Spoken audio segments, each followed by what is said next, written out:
வணக்கம். இன்னைக்கு நம்ம பாரம்பரிய பருப்புருண்டை குழம்பு எப்படி செய்யறது அப்படிங்கிறத இந்த பதிவில் பார்ப்போம். குழம்பு செய்யறதுக்கு முதல்ல துவரம்பருப்பு 1/2 கப், கடலைப்பருப்பு 1 கப் எடுத்து 2 மணி நேரம் ஊற வச்சு நல்லா வடிகட்டி வச்சுக்கணும். துளி கூட தண்ணி இல்லாமல் வடிகட்டி வச்சுக்கணும். தேவையான பொருட்களை எடுத்து வச்சுக்கோங்க. முதல்ல 2 குழிக்கரண்டி நல்லெண்ணெயை எடுத்துக்கிறோம். எண்ணெய் சூடானதும் கடுகு, வெந்தயம், சீரகம், சோம்பு போட்டு தாளிச்சுக்கிறோம். நல்ல வாசத்தை கொடுக்கும் இந்த பொருட்கள் எல்லாமே. இப்போ அதெல்லாமே நல்லா எண்ணெயில் பொரிஞ்சு வந்ததும் ஒரு கொத்து கருவேப்பிலையை இந்த குழம்பு தாளிப்புக்கு சேர்த்துக்கிறோம். கருவேப்பிலை போட்டு அதையும் நல்லா பொரிச்சு எடுத்துருங்க. இப்போது சின்ன வெங்காயம் ஒரு 10 to 15 பல் நல்லா பாதியாக நறுக்கி அதை இது கூட சேர்த்துக்கங்க. நல்லா வணக்கிக்கங்க. ஒருவேளை சின்ன வெங்காயம் கொஞ்சம் பெரிய சைஸில் இருந்தது அப்படின்னா நல்லா சின்னதாகவே அரிஞ்சு சேர்த்துக்கங்க. இப்போது பூண்டு பற்கள் ஒரு 7 to 8 பற்கள் வரைக்கும் நம்ம சேர்த்துக்கலாம். இப்போ அந்த பூண்டு பற்களை சேர்த்ததுக்கப்புறம் இந்த வெங்காயம் வதங்குற அளவுக்கு உப்பை சேர்த்துக்கிறோம். இப்போ உப்பு போட்ட உடனே வெங்காயம் கொஞ்சம் வேகமாக வதங்க ஆரம்பிக்கும். இந்த வெங்காயத்தை 1 நிமிஷம் மூடி வச்சு எடுத்தோம்னா நல்லா வெந்திருக்கும். அதுக்கப்புறமா ஒரு தக்காளியை சேர்த்துக்கிறோம். நான் இங்கே ஆப்பிள் தக்காளி சேர்த்துருக்கேன். அது குழம்புக்கு ஒரு நல்ல பருமனை கொடுக்கும். நீங்கள் நாட்டு தக்காளி சேர்த்திங்க அப்படின்னா பின்னாடி புளி சேர்க்கும்போது கொஞ்சம் கம்மியாக சேர்த்துக்கங்க. இப்போ அந்த ஆப்பிள் தக்காளி நல்லா உப்பு வெங்காயம் அதோடு சேர்ந்து மசிஞ்சு வந்துருச்சு. இப்போ ஒவ்வொரு மசாலா தூளாக சேர்த்துக்குவோம். முதல்ல 1/2 தேக்கரண்டி காஷ்மீரி மிளகாய் தூள், 2 தேக்கரண்டி சாம்பார் தூள் சேர்த்துக்கிறோம். இப்போ 3 தேக்கரண்டி கொத்தமல்லி தூள் சேர்த்துக்கிறோம். இந்த மசாலா தூள்களினுடைய அளவை உங்களுடைய தன்மைக்கு ஏற்ப நீங்கள் மாற்றிக்கலாம். உங்களுடைய குடும்பத்துக்கு கொஞ்சம் காரம் அதிகமாக பிடிக்கும் அப்படின்னா அதுக்கு தகுந்த மாதிரி நீங்கள் காரத்தையும் இந்த மசாலா தூள்களை எல்லாம் மாற்றி அமைச்சிக்கலாம்.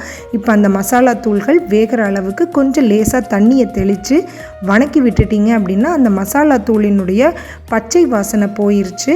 இப்போ இந்த மசாலா தூள்கள் எல்லாம் சேர்த்ததுக்கப்புறமா இந்த வெங்காயம் எல்லாம் சேர்த்ததுக்கப்புறம் உங்களுக்கு தேவைன்னா வெறும் மிளகாய் தூள் 1 தேக்கரண்டி சேர்த்துக்கலாம். அதனுடைய பச்சை வாசமும் போகிற வரைக்கும் கொஞ்சம் லேசாக தண்ணியை ஊற்றி நான் வதக்கிக்கிறேன். உங்களுக்கு தேவையில்லைன்னா அந்த மிளகாய் தூளை விட்டுடலாம். இப்போ ஒரு சின்ன நெல்லிக்காய் அளவுக்கு புளியை எடுத்துக்கிறோம். புளியை நல்லா கரைச்சி அதை தண்ணியை சேர்த்துக்கிறோம். ஆப்பிள் தக்காளி சேர்த்ததுனால நான் கொஞ்சம் எக்ஸ்ட்ராவாக புளி சேர்த்துருக்கேன். உங்களுக்கு நாட்டு தக்காளியாக இருந்தால் புளியினுடைய அளவு கொஞ்சம் குறைவாக சேர்த்துக்கங்க. புளிப்பினுடைய டேஸ்ட்டை பார்த்துட்டு மறுபடியும் கூட நீங்கள் சேர்த்துக்கலாம். இப்போ தேவையான அளவு தண்ணியை சேர்த்துக்கங்க. இந்த பருப்புருண்டை குழம்புக்கு கொஞ்சம் கிரேவி முதல்ல தண்ணி மாதிரி இருக்கணும். குழம்பு கொஞ்சம் தண்ணி மாதிரி இருந்தால் தான் இந்த குழம்புலேயே தான் நம்ம பருப்புருண்டைகளை வேக வைக்க போகிறோம். இப்போ பருப்புருண்டை செய்ய தேவையான பொருட்களை பார்த்துக்கங்க. அதை எல்லாத்தையும் 2 தடவையாக அரைச்சி எடுத்து வச்சுக்கோங்க. கொஞ்சம் கூட தண்ணி சேர்த்தக்கூடாது. இப்போ அந்த அரைச்சி எடுத்த பருப்பில் வெங்காயம், கொத்தமல்லி, 2 தேக்கரண்டி துருவின தேங்காய் எல்லாத்தையும் சேர்த்து நல்லா பிசைஞ்சுக்கங்க. நம்ம அரிசி மாவு போட்டு ஆட்டினதுனால உருண்டைகள் நல்லா கெட்டியாக இருக்கும். கண்டிப்பாக பிரிஞ்சு வராது. அதனால் இப்படி நல்லா பிசைஞ்சு எடுத்துக்கங்க. சோம்பு, வரமிளகாய், வெங்காயம், கொத்தமல்லி எல்லாமே இந்த பருப்பு உருண்டைக்கு ஒரு நல்ல வாசத்தை கொடுக்கும். உங்களுக்கு என்ன சைஸில் தேவையோ அந்த சைஸில் நீங்கள் உருண்டைகளை பிடிச்சிக்கலாம். நான் பாதி மாவை வடை செய்கிறதுக்காக எடுத்து வச்சுருக்கேன். நீங்களும் இந்த மாதிரி தேவையாக இருந்தால் வடை செஞ்சு கூட இது கூட வச்சு சர்வ் பண்ணலாம். இல்லை எல்லா மாவையுமே நீங்கள் பருப்பு உருண்டைகளாக செஞ்சு கூட இந்த குழம்புல போட்டுடலாம். இப்போ நான் பாதி மாவை எடுத்து வச்சிட்டேன். மீதி இருக்கக்கூடிய மாவை உருண்டைகளாக பிடிச்சு வச்சிட்டேன். இப்போ தேங்காய், முந்திரி பருப்பு, சோம்பு, கசகசா இது 4ஐயும் ஒரு மிக்ஸி ஜாரில் போட்டு நல்லா மையாக அரைச்சிக்கிட்டேன். ஃபைன் பேஸ்ட்டாக அரைச்சிக்கணும். நல்லா தண்ணியை ஊற்றி உங்களுக்கு எவ்வளோ ஃபைன் பேஸ்ட்டாக அரைக்க முடியுமோ உங்கள் மிக்சியில் அந்த அளவுக்கு ஃபைன் பேஸ்ட்டாக அரைச்சி பாருங்கள். இப்போ குழம்புல நம்ம ஊற்றின தண்ணியெல்லாம் நல்லா கொதித்து பச்சை வாசமெல்லாம் போயிடுச்சு. இதில் இப்போ இந்த தேங்காவை ஊற்றிடுறோம். தேங்காய் அரைச்ச விழுதை ஊற்றி ஒரு கொதி வந்ததுமே நம்ம பருப்புருண்டைகளை சேர்த்துக்கலாம். இப்போ நல்ல தண்ணியாக இருக்கணும் கிரேவி.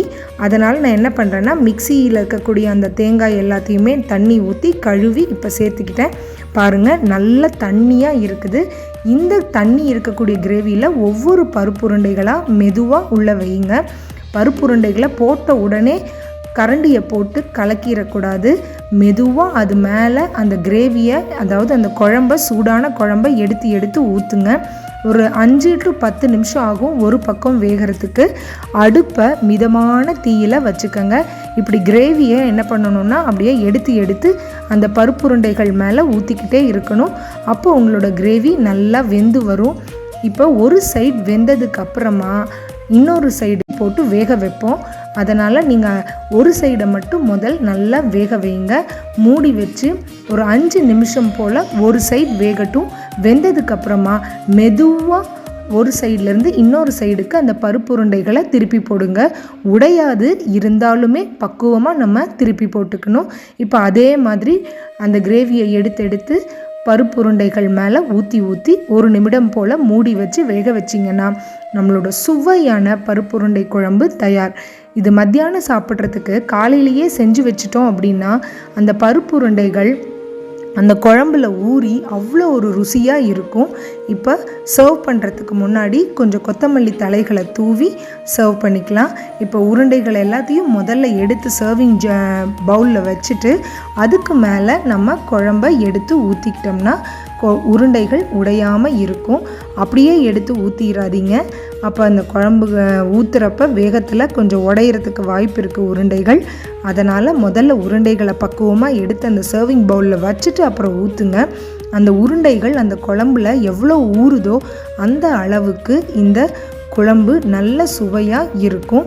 பொறுமையாக மிதமான தீயில் இந்த உருண்டைகளை அந்த குழம்புலையே வேக வைக்கும்போது அந்த உருண்டைகள் புளிப்பு காரம் எல்லாம் ஏறி சூப்பர் டேஸ்ட்டில் இருக்கும். ட்ரை பண்ணி பாருங்கள். நன்றி.